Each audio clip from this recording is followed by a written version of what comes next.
Hello, hello, hello. Welcome to the Simply Together show. It is the 23rd of September and it's a bit chilly. You know, that whole sun thing that's going on out there is, it's deluding you because it's chilly. It's chilly. It's look, Nico's even got a jumper on. So it's chilly. Autumn is here. Autumn is here. It's going to look pretty if you like that kind of thing, but it's a bit chilly. Anyway, so how are you doing? How are you doing, Shelley Titmus? I'm good. After my whirlwind round of backwards and forwards to Weymouth to my mum, and feeling a bit ill as well. Yes, I think I'm on the mend. I had a blood test today just to double check that it is working. B12 injections are lovely. Oh,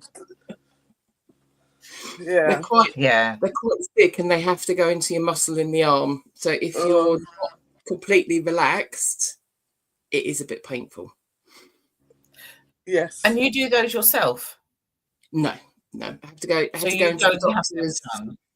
Yeah, I had to go to the doctors every other day because there were 6 of them. Okay. In all, and it was every other day as your loading dose. So okay.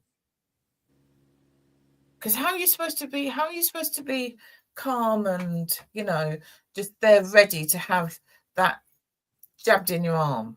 I think breathing exercises and relaxing, and I shook my arms out, like my whole body out, and then because they inject like half of it and then they inject the rest of it, so it doesn't all go in one go. But they don't take the needle out, so they leave it in there. No, stop. In there. It's just a stop, and then the rest of it goes in, so you can actually feel, because it looks like a syrup in the ampule. Yeah. Does that mean that it's thicker than? It's thicker than, like, so it looks like when you go and have your flu jabs, you know, they put them in that, like those little ampules, so it comes out and it goes into the needle, and then I don't do flu jab. Each to their own. Everybody out there. If you want to do it, that's up to you. That's fine, not a problem. Me, nah, not doing that. I have done, and then felt worse, and just thought, oh, that's because it's a live vaccine, isn't it? Yeah, but also it will. My understanding is that it covers you for a particular type of flu. However, there are about another 100 that come after that. So if you're not covering all of it, then I don't see the point in living. Okay, I've never really looked into it. I'm blessed. I am blessed and charmed, and I hardly ever get the flu. Touch wood, wherever there is some wood there. But yeah, I mean, I have had it occasionally. I probably get it about once every 3 years. So. Okay. Well, fingers crossed you're not going to get it now that you've told everybody that you're blessed, and those poor buggers that are in bed with the flu are sitting there thinking, well, she doesn't get it. So anyway, so how are you, DK? Do you know what? Thank you. I'm very well. Thank you. It's it's coming to that time of the year where you start reflecting, and like you said, the weather's getting cold, and yeah, I am well, thank you. I really cannot complain, and I sincerely mean it when I say that I am blessed, not just about the flu. So good. What about you? I'm okay. I had busy weekend. Went to London for a few hours and went and had a lovely Korean barbecue. Oh, I love Korean barbecue. See, this is only my second time. Go on, Shelley. Where else did we go? Where else did we check in on Facebook? Because you can't pass the place. Oh, I missed half of that visit already. Well, the thing is that when you go into London, you go into St Pancras and the champagne bar is just there. You know, it'd be rude not to. Yeah, just pop in. So Remy and I went and had a glass of champagne before we went and met my brother. Went and met my brother Marcel, and then we went for something to eat. And then he then went off to the theatre, and we went and did a bit of shopping. And then I went to a lovely baby shower on Sunday. My cousin's having a baby, and that was lovely. That was lovely. So it's been busy. It's been busy. But yes. But yes, the champagne bar, you know, you just need to go and take yourself there every now and then. It's just, yeah. Have you been, Nike? Have you ever been in there? What, the champagne bar? Yeah. Yes, it's all right. I know. Going out for drinks and things is not a big thing for me. It never has been. I can see the fascination for it. It's very nice and opulent, and it's a nice ambience. So, yes, I have been there, and I did like it while I was there, but it doesn't call me every time I get into St Pancras. Oh, it calls me. It calls well, me. That's how you made it sound, my love. That is how you made it sound. It does. It does. It just, yeah, there's just something about it. I think it's because I like a glass of champagne. I don't buy champagne. It's expensive and not many people do like it. So if I get the chance to go and have one, then I do. Yeah. So it kind of feels like, but there's people that do, and there's people that don't. You know, in my friendship group, there's one or two that will go and do that, and there's others that just think, why are you spending all that money? Yeah. So you go with whoever you go with. So there, yeah. Indeed. So today, we don't have any guests on today. We are the guests. We are the guests today. Hi, everyone. And we are going to be a little bit controversial? Most probably. I'll apologize now for something that may piss you off that I say. It's a trigger warning, isn't it? Isn't that what they call a trigger warning? No, what I say is not going to be a trigger warning. That just might annoy people. But it's a real talk warning. It's a real talk warning, and we are going to be talking very openly. And so that it can be a trigger warning, because the topic we're going to talk about is about racism. So it may be a bit of a trigger for many people. So the trigger warning is out there. But the apology is just in case I say something that you don't like and then you get annoyed. I'll just apologize, not for saying it, but I'm just apologizing that I may upset you. Can you do that? Is that all right? Sister, you crack me up, honestly. You do crack me up. I just, because I just say it how it is. And yeah. So I think as I came in, the two of you were talking about definition. Yes. So what is the definition then in the Oxford Dictionary? Well, I had a look because I was looking at what the dictionaries would say about what the definition is and what legally is the definition. When you look at some of the dictionary ones, it's only the Oxford Dictionary that will actually use particular words, and that's what I was saying to Nike, that a racist is someone who believes that one's own race is superior, is the bit that only the Oxford Dictionary will say. It's actually putting the onus on the person and what their belief is, because most of them will just then say that it's someone that's shown an act of prejudice, discrimination, antagonism, all those kind of words as to what a racist is. But the Oxford Dictionary is one that's actually then putting that out there and saying that they believe that they are above. So it's not that I'm picking on you just because of your race. It is, I'm picking on you because I believe that you are below me. Below me. Yeah. But Shelley, do you not think that is quite a strategic definition?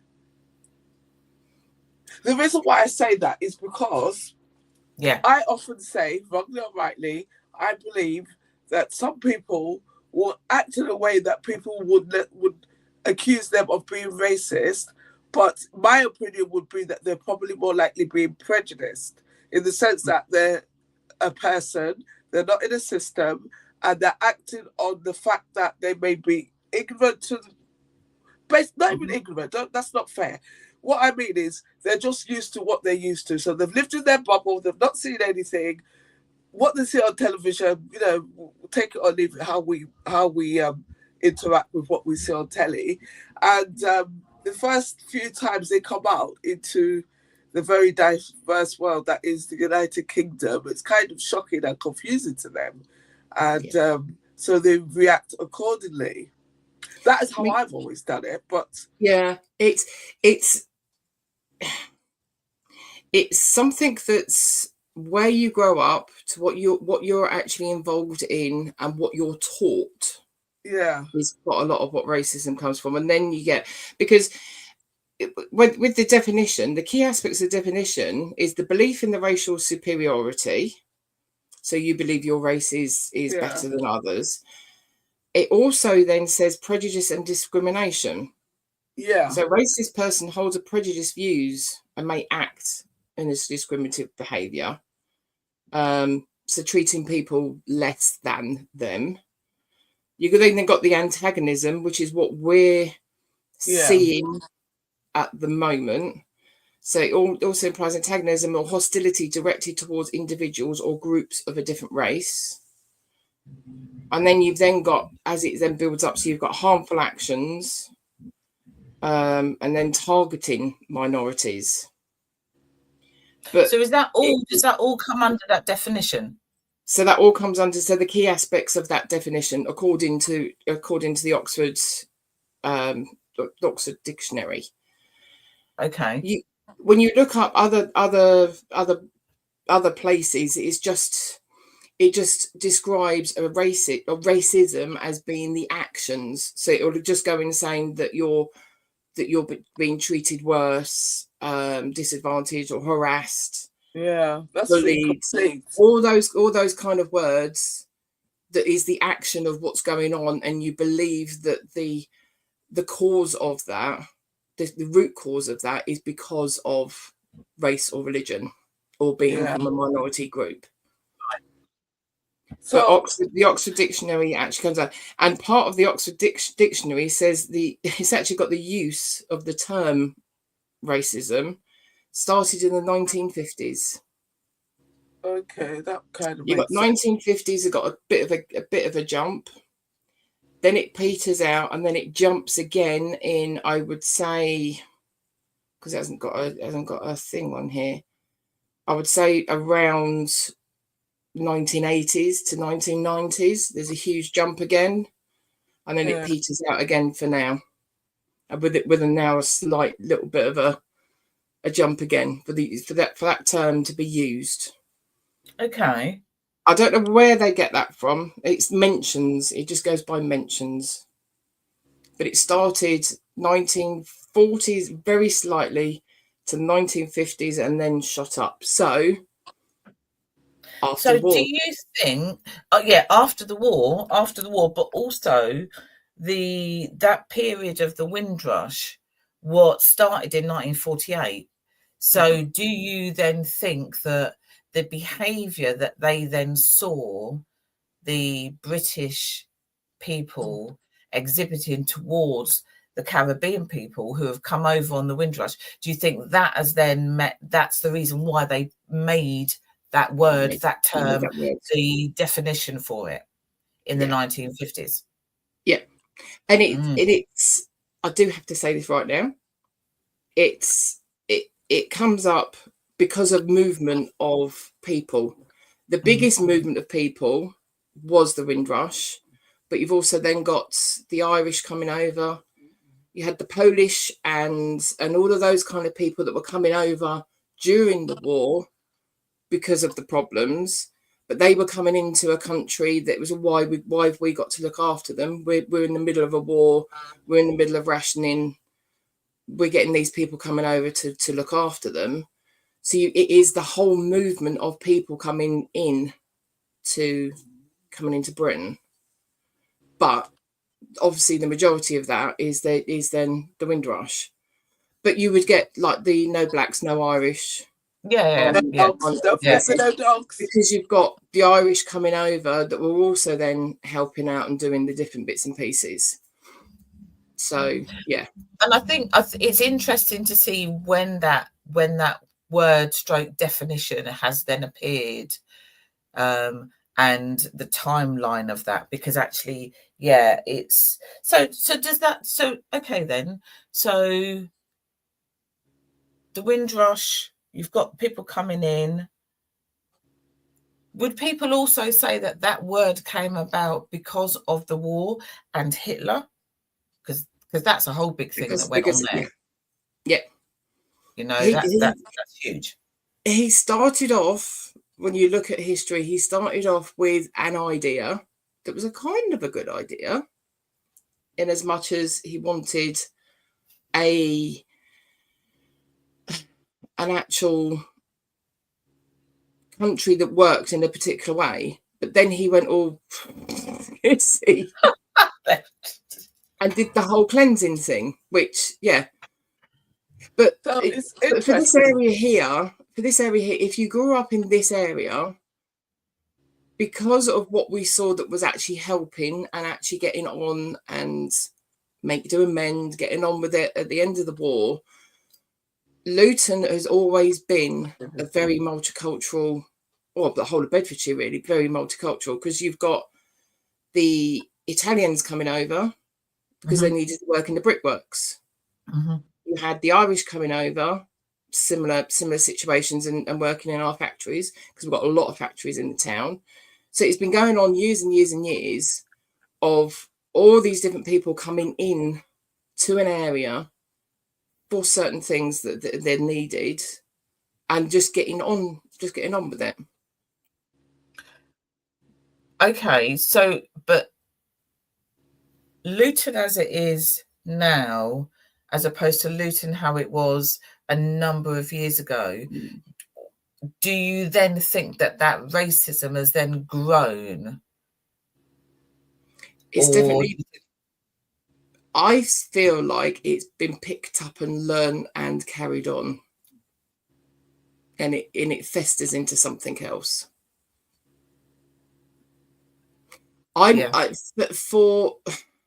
For my mum, it was different because she was the dinner lady at the school, but there were a few of her friends, so we're talking to people in their 80s now, that would say, and I remember as a child, oh, they're lovely people, but oh, their cooking stinks. I'm smelling it in my house.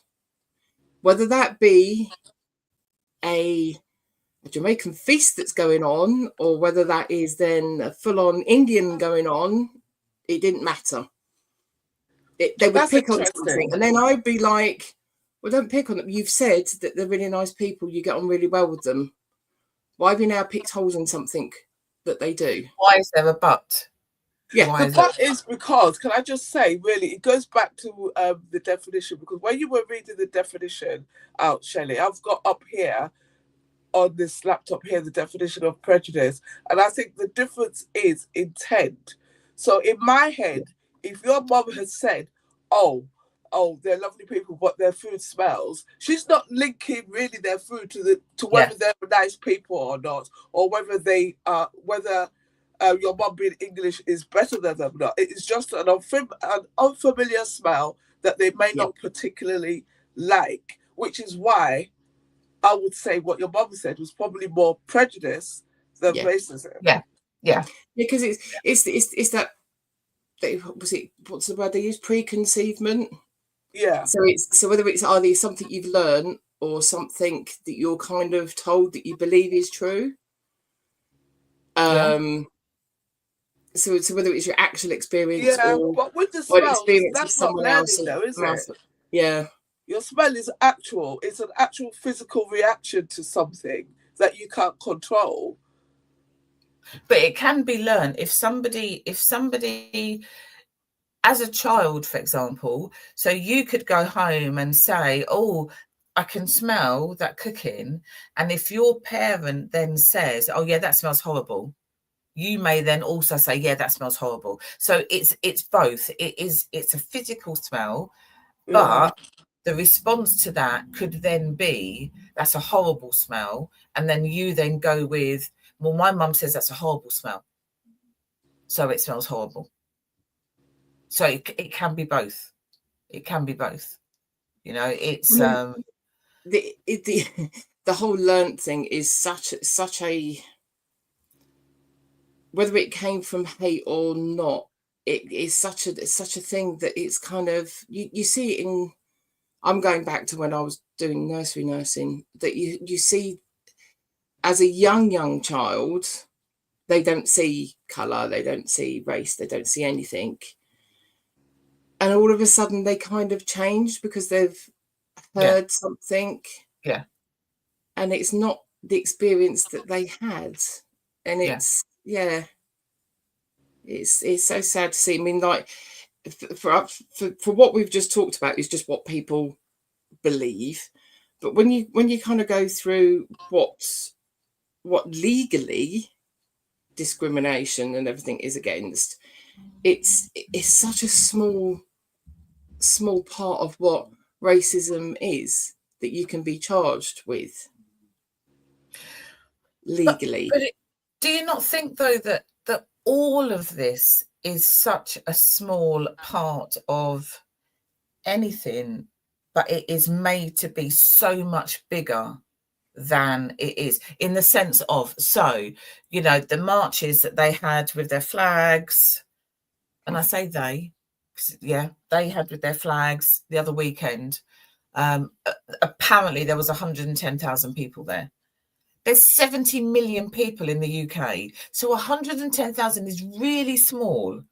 It's a really small amount. So when people want to jump on the bandwagon and say, wow, there was thousands of people there. Yes, there was, but there are millions of people in this country. Millions of people. Okay. So let's not just, you know, you can't say the majority of people feel like that, because actually that's a small number. And for me, they are ignorant, literally ignorant. 100%. It was shown. Yeah. In fact, this is one march, one protest, call it whatever you like, that absolutely shows that a lot of the people that behave in that manner are the actual dictionary meaning of the word ignorant.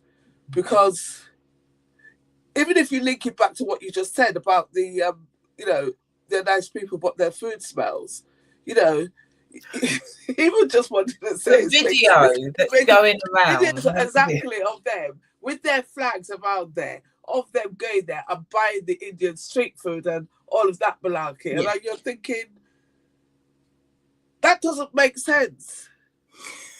One of them that I saw, and I started laughing, and Will, my husband, laughed at the same thing. He goes, I know what you're thinking. He's holding a Union Jack around him, and he was saying, I'm here for England. But that's a Union Jack flag. So that's the whole of the UK. Yeah. Well, people don't know. They're wanting some of these flags and they don't understand them. There was one story out on Facebook somewhere that he thought that the flag that he was holding out from his house got lots of different England flags on it. It's not. It's the Jordanian flag, because you got a St. George's cross as such, with them replaced in the four corners as well. I mean, I'm going to say this out loud now. I am really, really, I have pledged allegiance to the flag quite a few times in the different organisations that I'm part of. Did you know that you can actually hold a Union Jack upside down? Yeah. Quite a lot of people don't actually realise that the flag can be upside down. if you look at any kind of uniform that you've got, the only time that you wear a flag is like the badge that you're then given. It's actually grossly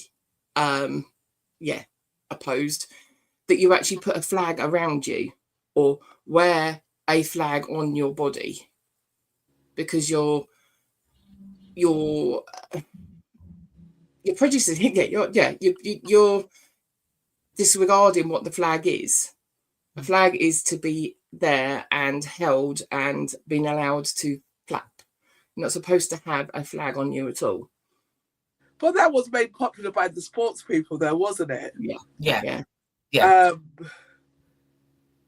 But yeah, which is, I suppose, in those situations, that's a really nice thing to be doing, because you've just run your race, done your swim, whatever it is that you've then done, and then you're feeling that I've done this for my country. Yeah. So you're holding your flag. You're flapping your flag and everything else. But some of them, what does the flag represent to them? Represents your country.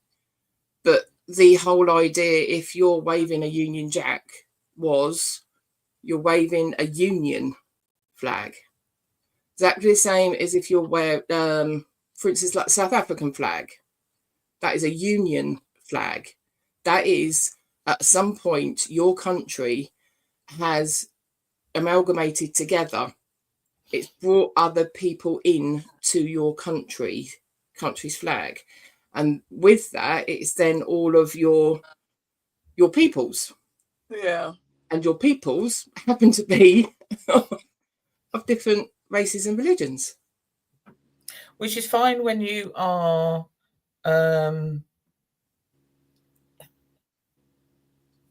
when you're looking at all the sports, for example, and the Olympics and all of those things, any colour of person, whether you're white, black, brown, whatever colour you are, you can hold up your flag. Yeah. And it's very, very patriotic, right? They're running for the UK. Yeah. But yet, if you're not doing your races and you're not doing your sports, then apparently you shouldn't be, because we don't want you in our country. But how does that work though? So where does that narrative actually really come from? Because from those ignorant people. That's where it comes from those ignorant people. And those ignorant people that grew up in an area that he knows fully how integrated you should be. Yeah. Yeah. When you're talking online there, I think I mentioned to you last week this once, where somebody went and put the is it the St. George's Cross or whatever, the England flag, in the window of a mosque, but their response was to put up a Union Jack next to it. You go around Wales. The person said that, obviously, he said, "Oh, thank you," but just to remind us, we're British, we're British Muslims. Some people, I was looking at some of the comments, and some people thought, "Oh no, that is antagonistic," but I actually thought it was a really good response, because, like you said, sometimes some of those people doing those things don't actually realize, because it is just plain ignorance. But I'm really interested in the dog whistlers, because they sit there and do these things supposedly in the name of loving their country. But the people that they're stirring up to do these things, okay, fair enough, some of them have got criminal records already, so don't hold it against me. But some of them are on the peripheral. Some of them might have criminal records, but it's quite possible that could be behind them. So then you stir them up, you get them into all this frenzy, you get them into further trouble, further inability to make a living and look after their family, or whatever it is that people want to do in 2025. And then you're sitting there loaded up with all the millions of money that you didn't even work for, that people are giving you to create this trouble, and yet you're saying you're doing it for the love of your country. How many abroad holidays has he had? and are not just bog standard. Oh, I'm going to go like B&B in certain places. He's had top end holidays. Where's he getting that money from? Because he's run away He's from. getting this money from the likes of that man who said when he looks at Diane Abbott, you know, people like that. I can't remember his name. I don't even want to remember his name. That very awful person. But so which man are you talking about? And which man are you talking about? So I'm like, are they the same man? No, I think Shelley's talking about the one that you don't want to be from Luton. Are we allowed to say their names? Tommy Robinson. Yeah. Yeah, it's not even his real name, and he was a decent bloke at one point, but yeah. The likes of them, the likes of that Katie Hopkins, all of those people there, I believe they're getting their money from and I don't know that man's name, that businessman, the man who paid, like, I can't remember the amount, but what I do remember him for is the very nasty thing he said about Diane Abbott. And I think it is the likes of those people that pay these people to put these whistles out. Paying them. There is and then also, because I don't know them, I don't follow them, I don't know what they do for a living. I make my assumptions, but you know what happens when you make assumptions. And that's true. And I mean, the thing is that, you know, when you're talking about, you know, lovely Mr. Tommy Robinson, he's either in prison or he's on holiday. So he's not working. He can't be working because he's not around long enough to work. So, you know, and yes, and I have said very clearly over the years, how many years have we been doing this? That many years, that he does not represent the town that I live in. He may for other people. That's fine. That's down to you. I'm born and bred in Luton. I've been here 60 bloody years, right? God, 60 years old. And he does not represent the town that I live in, because the town that I live in is multicultural and has been since before I was even born. You know, we've talked about Windrush. I've talked about my dad and his family coming over from Jamaica. My mum comes from Aylesbury. You know, and I think I've said this before, you know, when people say things like, I remember at school, you need to go back to your own country. Well, I was born in Luton. Where do you want me to go? Back home? To my house? Nowhere else for me to go. This is where I was born. This is where I live. Yeah. You know? And I've always, that antagonism when somebody asks you where you come from, and you know they're asking you because the colour of your skin, and they're not asking you because of the accent that you have or anything like that, you know. And I always, somebody says to me, where do you come from? Oh, I say I come from Luton. Oh, no. So where do you come from? I come from Luton. Oh, so where do your parents come from? And then I always go down, well, my mum comes from Aylesbury. Yeah. And they're like, and then they get frustrated. They get frustrated because you haven't given them the answer that they want. And then they'll say, so, you know, so where does your dad come from then? And that's when I say, oh, is that what you actually want to know? That's what you really want to know. And it's just the certain words that you need. Yeah, the certain words that you need to use. You just understand that, I'm asking about your heritage. I'm not asking about, I think it depends how the conversation goes as well, the circumstances and who is asking, 100%. because it is a very interesting question. So when I was a civil servant, and at the time I joined, obviously I thought they were going to ask for my great-grandmother's inside leg to get cleared. I had to give all sorts of stuff like that. So eventually you get cleared and you're working there. And over the years, just like you, it's like, where do you come from? Right? And every now, 9 times out of 10, I would say I came from Nigeria because it suited me. Because if you're even if you're working there as a casual or an agency staff, you have to go through those checks, which means that you are able to work in that place. That's the one place where it's very hard to be an undocumented person and actually get a job. Well, it was in those days. I don't speak for it now. And so, depending on the tone and the stuff like that, that is what I would say. And then I might quip. I said, "Oh, but you do realise I'm actually legally entitled to work here, if that's what you're asking." And because obviously, you know me, I'm a very nosy person. I'm very curious. When I see people, I see different names and think, I want to know, where does that name come from? Look how excited I was when you did your DNA test. Because that is just me. But obviously, I can't... Oh, sorry. I can't... you have to be aware. You can't take those attitudes into every single environment that you go to. You will know.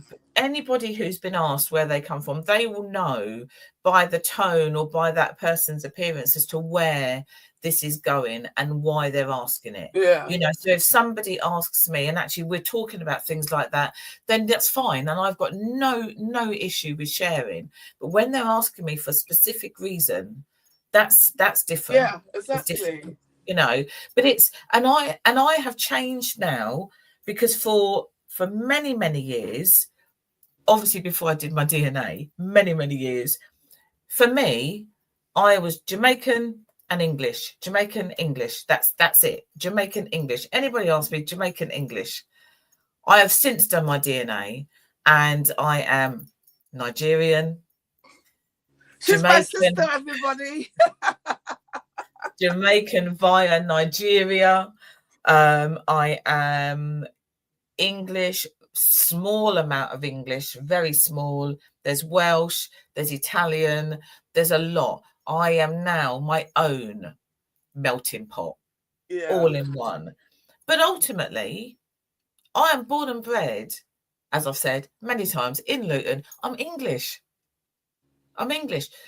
Jamaican English, West Indian English, Italian English, whatever. But I live over here, and I always have done. So what? I'm not allowed to be English because I don't look like I'm English? That's right, yeah. I don't know. I think I saw a post the other day that was very interesting. I really wish I had saved it. And it is talking about what you're saying there, but it puts all the races and ethnicity, and obviously, apparently, most of them are in Africa. And they put up all the different colours of all the different...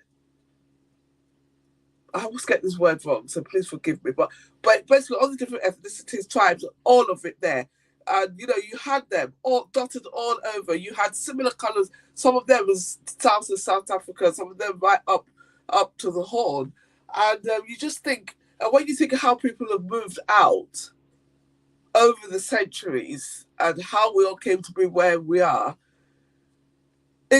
I still think it is only because of racism that these questions are still questions. Yeah. Because it doesn't make any sense at all. And again, for me, it just feeds into systems that are created by the minimal people that own all the wealth and want to keep it that way. Because if you took all the people that came with the Windrush, and you took all the Irish people and all the etc., and put them all together, and they were unified, it's a different story. It is, and it's. I think these last, I don't know, because it's all kind of showing itself at the moment, isn't it? You know, racism, sexism, all sorts of things are happening, and people are showing their true colours. You know, well, are they their true colours though? Well, their true colours. For some people, it is. You know, I've put a few posts over the last couple of weeks on my Facebook page, and then can then see what people then say. I haven't put it up for that reason. I've put it up because I want to put it up, and what I would say to people. Do you not remember your mum saying, if you haven't got anything nice to say, then don't say anything? Yes. Right? So if I have a look at somebody's Facebook page and they've put up a post and I don't agree with it, I'm not then going to go on there and do a whole load of stuff about because that's how you feel. Yeah. That's why you've posted it. So I would like to just put out there, don't put anything on mine if you don't like it. Just shut up. Just shut up. You don't need to comment. All right? Because all that does is annoy me. Because I'm still, and it's not going to stop me from putting things up that I want to put up. Yeah. You know, I will share stuff about that idiot because he's not the only person in Luton. Yeah. He don't even live here. He don't even live here. Seriously. He's not even here. It wasn't actually born here, was he? Deported at the moment. Say it again? I said he's somewhere between being deported at the moment. But I was going to ask you a question, you ladies there. Do you not think, and I'm not trying to push my views on anybody, but I did see something and I read something about it. Do you not think, though, that it is an expensive distraction? The reason why I say that, because I'm sure you would have seen it. This is not in UK, this is in America, where that girl or woman or whatever she calls herself called ICE on that Hyundai plant. The Hyundai plant that was being built by people from South Korea that were invited there to build the plant because they were going to train the local Americans to do this job, to put these, whatever it is that Hyundai builds apart from cars, it might be cars, in it. And of course there was the raid, and those people have subsequently been taken back to South Korea, and I do believe allegedly some of them were Japanese as well. And but so basically that has sparked a trade incident between the two companies. And I'm thinking, so if that company pulls out, that is billions of dollars that woman has cost that state, all because I don't even know what she was trying to achieve, because she even came online and she was boasting about it. And I'm just thinking, even if you're just logical and you don't like those people that look like that, but for you to actually think beyond that, okay, I don't like these people looking like that, I'm going to pretend that they're not being treated well, but I like the people that they've come to help, and now you've jeopardized that possibility. So are you asking then if this is a distraction because of what's going on within the government? Yeah, well, what's going on in the government that is not suited to the working majority? Most probably, but at the same time, is some of this or all of this, it depends who you ask and depends who you talk to, is about migrants, boats, people coming over, illegal people coming over. Nobody is illegal. He's in my mouth, but I'm like, nobody is illegal. It's this world not belong to all of us. You know, it's so. Is everybody now jumping on this so that they can then say that the Labour government is absolutely shit? They're not sorting this out. More and more people are coming over daily, all of that, taking all of our benefits, taking all of our iPads, taking all of everything, which they actually don't even get. But is that what's going on here? Yeah, most probably. But it was the same type of people jumping on the bandwagon when it came to us leaving the EU. Yeah, that's what I was going to say. It was that same perception of what people believed, the narrative that they were given was just because of this and just because of that. When the EU thing stemmed a hell of a lot deeper, which is why people were then complaining, why haven't we now come out? Why are we still in it? Yes, because there's so much behind being part of that committee, if you like, that we were gaining from and exchanging from, that needed to be tied up. It wasn't just, we just won't go to their meetings anymore. You just think it's just going to be like that? Because if you believed it was all because of what the narrative that you were given by certain Mr. Farage, that then just decided to disappear after he caused all the hassle. He's back now with the vengeance, isn't he? Yeah. Well, it was never really going to go anywhere. If you look at it, just wanted to stick his head down, and he couldn't get into America like he thought he could.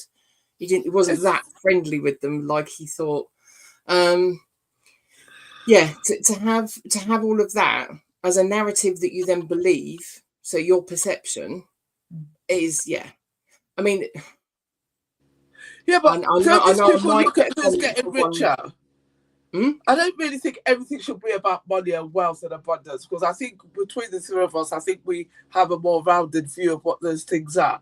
But in terms of practicality, because we've got no money, we've got no money, and we're not getting any. But in terms, oh my God! But in terms of Brexit's actually a really good benchmark, because when you look that since Brexit, since COVID, since all of these things, who are the people who are getting richer? Who are the people that are getting poorer? Do you remember during lockdown, they always used to say that we're all in the same storm, but we're in different boats. So, yes, we're all in this cost of living storm, but their boats are much bigger and they're getting bigger, and our boats are getting smaller. And the migrants' boats are even smaller than our boats, and yet we're all focused on the migrants' boats. Oh, it drives me crazy. There's a picture. Go on, Shelley. There's a picture that's going round that's a picture that was produced in the 1960s, I believe, but they've updated it. Whereas it's a person in power that's got biscuits in front of them, and he's telling one person, look, that person's taking biscuits from you, and they've got a pile. Now it's been updated, so you've got another picture below it that's then this huge pile of biscuits, and it's like, look, that person's taking that biscuit from you. And it just proves the point that, I'm doing fine, but the narrative I'm giving you is that person's taking all of your wealth, all your money, all of your benefits, all of your whatever, all of your jobs. But I'm all right, Jack, because I've got all of this and I've accumulated all of this. But the narrative that you see is that person's taken from you. And it all comes down to what your perception is and how you believe in something as well. I mean, if you look back to the whole, like the Meghan thing, and you say about the royal family then saying, oh yeah, they were going back to racism, they were racist against me because they asked about the colour of my child. Okay, I could then think that's what they said with malice. But it could also then be, I'm now thinking, oh, wonder what that child, because everyone was doing it, what's that child's colouring going to be? Because she's quite light-skinned, he's ginger. I had the same thought. I wonder what colouring this child's going to have. Is it going to have the ginger hair with the olivey kind of skin? Or is it going to be a throwback to her dad and be quite dark-skinned with ginger hair? Or it could be quite light-skinned with ginger hair and look nothing, have none of her genes in it. So you do naturally get the same thing I thought was the same thing that I thought with my cousin and her husband, because he's very ginger, she's brown like me. Both of her kids came out completely two different types of ginger. One's Albany and one's bright ginger like dad. Yeah, but we had that conversation. But it does go back to what Cecile said earlier, though. It does depend on who's saying it. You would say it out of love and friendliness. I would be nosy. I would think, oh my God, if Cecile has another child now, he's probably going to come out look completely Nigerian, because that's my prejudice, because I want everybody to be Nigerian. Listen, however, if Cecile had a child at 60 years old, that would have been a bloody miracle. I don't think absolute miracle. He's going to be the top of it. It'll be the second comment. So the child can look Nigerian. Then they're coming from Luton. Nigerian Lutonian. She's actually gone near a man. But hang on a minute. What do I start with first?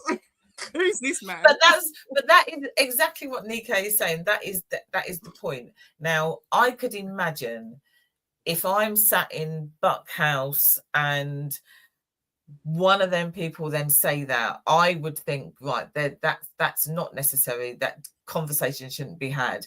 Whereas if that's one of my friends that are saying that, that's a whole different ballgame, because then we'll go down that whole hilarious conversation around what that child may look like. Yeah. I don't know. See, that's a whole thing, because it is a whole thing, but it still fits though. And I think the problem with that conversation is because we don't know what was said before and after. When they brushed on it on the Oprah Winfrey, it was a bit like that Ngozi Fulani thing where they went again and again. And ironically, they all seem to have come out like the Spencers anyway, so that's kind of funny to me. But it is that thing, because obviously the way it's not obvious, sorry, but the way I see it is that because of the system and how it's set up and how that works and what they expect of royal children and descent, it's that impact, isn't it? It's because probably they're thinking, oh well, you know, if the baby comes out looking like Mr. Markle, they might not be afforded the same opportunities as if they came out looking like Earl Spencer. But also, yeah, but they are also hoping, there's people hoping that his children are going to turn out looking like the bloody butler. What was his name? What was the guy? That horrible man, Paul Burrell. That's what they're looking for, aren't they? They are hoping that Harry's children either are not going to turn out black, but they are also going to turn out looking like somebody else, so that they can say, see, we knew that she had done whatever she had done and she didn't. Do you know what I mean? So they're all looking for something. They're all looking for something. But ultimately, like you said, that's a thing by itself, which it is. Discuss one day. There's a whole story. That's a whole show. That is, which yeah, we'll possibly see. Nike's not keen on the royals, and I don't want to. Okay, I don't want to be honest, right? Let me be honest. I think the problem is, it's not so much that I'm not keen on the royals. I just can't be keen on the royals, having learned what I've learned. When I was little, and it was very romantic to think you're going to grow up and you're going to marry a prince and you're going to be driven off in a gold-gilded carriage and you're going to wave to all your... Yes, but then now when you learn how the royal family came to be and how the United Kingdom came to be and all of that, etc., the romantic scales kind of fall from your eyes. And it does show that you can, because you can be an American actress and you can still sit in that gold-caged, gilded... No, my mouth is too big. Megan lasted longer than I would have. You're not getting in there. No, you're not. Exactly. My toe would have gone there, and obviously looking at the generation that I'm at, I mean, you know, Charles always made out that he liked women of colour, but obviously we know. But yeah, that wouldn't have worked. That would not have worked. That wouldn't have worked. Okay, that's fine. Those type of attitudes make you change very, very quickly. But no, honestly, no, it's not so much the royal family per se where I go on. It's I think Shelley's used that word a couple of times. It is the narratives that is being spun and that is being spun by the media, that I kind of at least 60 to 70% believe is being aided by the tax-eating royals. That is what I have. As individuals, I don't care. Everybody has to find love and happiness where they are. That's them. But there's enough love and happiness for everybody. I'd rather my money go to them than go to the likes of Farage and Tommy Robinson. I'd rather my money not go to any of them. I'd just put that out there. If my money's got to go somewhere, or to my local council that actually doesn't come and empty my bins on time or leaves the potholes on the road. But again, that's a different show. That's a different show. That's maybe one that we just have a conversation at home and people, because we don't need to upset Luton Council, do we? To be fair, they're all right. They're okay. I don't know. I don't know. Who knows? I don't care. I look at it and think, oh, we got to do better. Do you know what? There's a lot of people and things out there that need to do better, and they just cover it in a guise of, I don't know, whatever's going on at the minute. whatever's going on in the minute is that's what they're using, aren't they? Yeah, I do find to cover up that. Anyway, we need to finish. I know. This is a very broad topic that we've had today, to be sincere, and I think it would be interesting to have another show where you kind of take the backdrop of the broadness and hone it down on something in particular. I think that's difficult though, because the three of us don't stay on topic.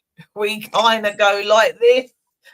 Yeah, but we didn't really have a topic today. We just had the topic of racism, to be fair. And I love the fact that Shelley started with the Oxford Dictionary version because, well, yeah, I love it. And I know we can't stay on topic because we're also different. I was going to make quite a funny joke there before I thought to myself, well, you know, we're talking about racism and we have kind of got a real good mixed match here.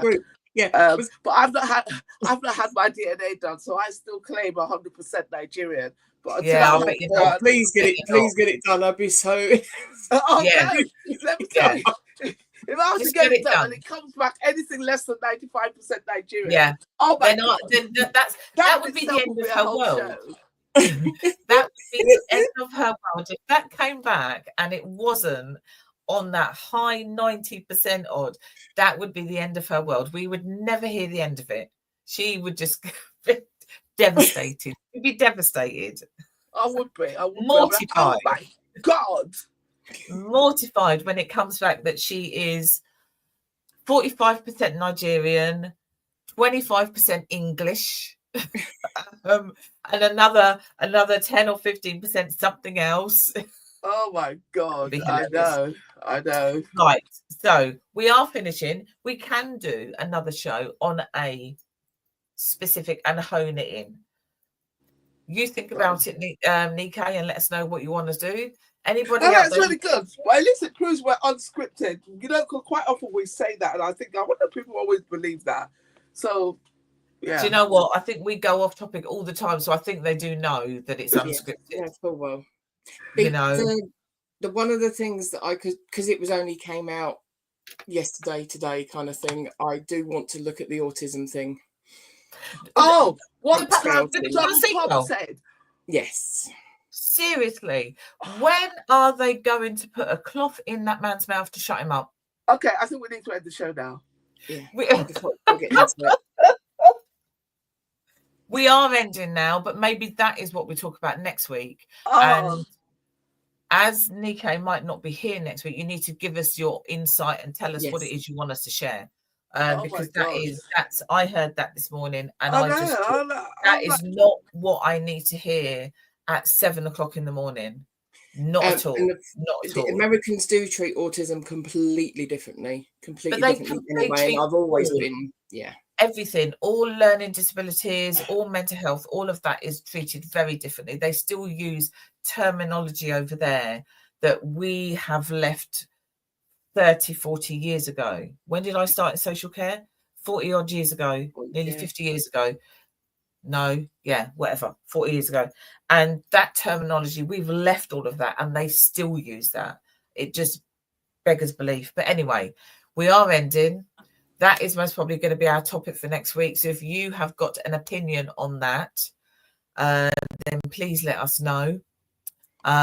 We have got our women's wellness event on Monday, 29th. I think there's only a couple of spaces left. So you need to register. You need to let us know and register ASAP. And we will be back next week. If you're watching on Catch Up, you've got something to say, tell us. Tell us. What did you think? What did you think about racism? What do you think about Luton? What do you think about the UK? What do you think about England? Do you even know what England is? Some of those English flag wearing men don't even know where England is. Or what so funny. Okay, so we'll see you next week. Bye.